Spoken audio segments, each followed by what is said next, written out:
جس نے زندگی فدا کر دی آپ پر، اس کو آپ تماشا مارتے ہو منہ پر۔ جس نے اپنا خون پسینہ لگا دیا آپ پر، آپ اس کو رلاتے ہو، آپ اس کو پریشان کرتے ہو۔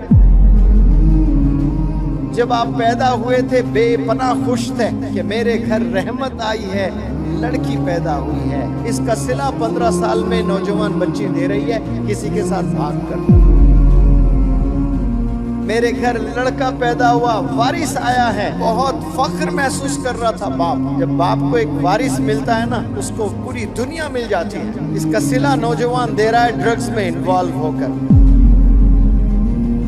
آپ کی امی، آپ کے ابو ایک ٹیم بن کر آپ پر فدا ہو گئے، آپ کی گرومنگ میں لگ گئے، آپ کے ریزنگ میں لگ گئے، کھلانے میں لگ گئے، پلانے میں لگ گئے، پہنانے میں لگ گئے، پڑھانے میں لگ گئے، اور 15 سال کے بعد آپ ریونج لے رہے ہو، بدلہ لے رہے ہو، ذلیل کر رہے ہو۔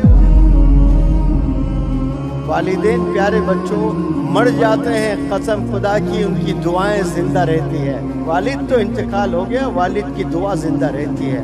ماں انتقال ہو گیا، ماں کی دعائیں زندہ رہتی ہے۔ میں گارنٹی سے کہتا ہوں 50 اور 60 سال کے جتنے بھی والدین اس روح زمین پر ابھی زندہ ہیں، ان میں 80% پریشان ہیں اپنے بچوں کو لے کر، اپنے ہی بچوں کو لے کر پریشان ہیں۔ اور جب آپ لوگ پیدا ہوئے تھے بے پناہ خوش تھے کہ میرے گھر رحمت آئی ہے، لڑکی پیدا ہوئی ہے۔ میرے گھر لڑکا پیدا ہوا، وارث آیا ہے، بہت فخر محسوس کر رہا تھا باپ۔ جب باپ کو ایک وارث ملتا ہے نا، اس کو پوری دنیا مل جاتی ہے۔ اور ایک بیٹی پیدا ہوتی ہے تو باپ بے پناہ خوش ہو جاتا ہے، یہ تو رحمت آئی ہے اللہ کی۔ بے پناہ پیسے نہیں تھے، کہاں کہاں جا کر دوسروں سے ادھار لے کر دعوتیں کرنے لگا، بہت خوش تھا، بچوں کو اچھے اچھے کپڑے لانے لگا، کھلونے لانے لگا۔ جیب میں پیسے نہیں ہیں لیکن دوست سے ادھار لے کر چھوٹے چھوٹے کھلونے، جا کر بازار سے چاکلیٹ لانے لگا، آئس کریم کھلانے لگا، پارک لے جانے لگا، کیا کیا سب کرنے لگا۔ اس کا صلہ 15 سال میں نوجوان بچی دے رہی ہے کسی کے ساتھ بھاگ کر۔ اس کا صلہ نوجوان دے رہا ہے ڈرگز میں انوالو ہو کر۔ جو ٹیم بن گئے، آپ کی امی، آپ کے ابو ایک ٹیم بن کر آپ پر فدا ہو گئے، آپ کی گرومنگ میں لگ گئے، آپ کے ریزنگ میں لگ گئے، کھلانے میں لگ گئے، پلانے میں لگ گئے، پہنانے میں لگ گئے، پڑھانے میں لگ گئے، سارے آپ کے لیے کام دونوں مل کر ایز اے ٹیم کر رہے ہیں۔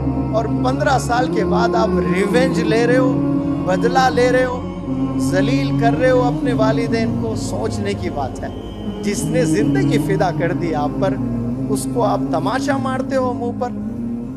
جس نے اپنا خون پسینہ لگا دیا آپ پر، آپ اس کو رلاتے ہو، آپ اس کو پریشان کرتے ہو۔